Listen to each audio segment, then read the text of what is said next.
প্রথম মেয়াদে ক্ষমতায় মার্কিন ভিসা প্রদানে যেসব বিধিনিষেধ জুড়ে দিয়েছিলেন সেসব আবারও ফিরিয়ে আনছেন মার্কিন প্রেসিডেন্ট ডোনাল্ড ট্রাম্প।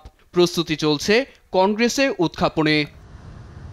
যুক্তরাষ্ট্রের নাগরিকত্ব ও অভিবাসী বিষয়ক পরিষেবা সংস্থা ইউএসসিআইএস এর পরিচালক জোসেফ অ্যাডলো জানান, উচ্চ বেতনে চাকরি করতে আসা বিশেষ দক্ষতা সম্পন্নদের অগ্রাধিকার দিতে চায় যুক্তরাষ্ট্র।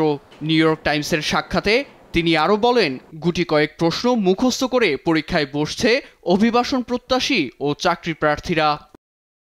জোসেফ অ্যাডলোর মতে H-1B ক্যাটাগরিতে প্রতি বছর ৮৫,০০০ কর্মীকে ভিসা দেয় ওয়াশিংটন। এতে ভিসা প্রদান পরীক্ষায় সংস্কার সহ নানাবিধ পদক্ষেপ নেওয়া হলে যুক্তরাষ্ট্র আরও দক্ষ ও কর্মক্ষম প্রার্থী পাবে, যা দেশের অর্থনীতি ও ব্যবসায় অবদান রাখবে বলে মত তার।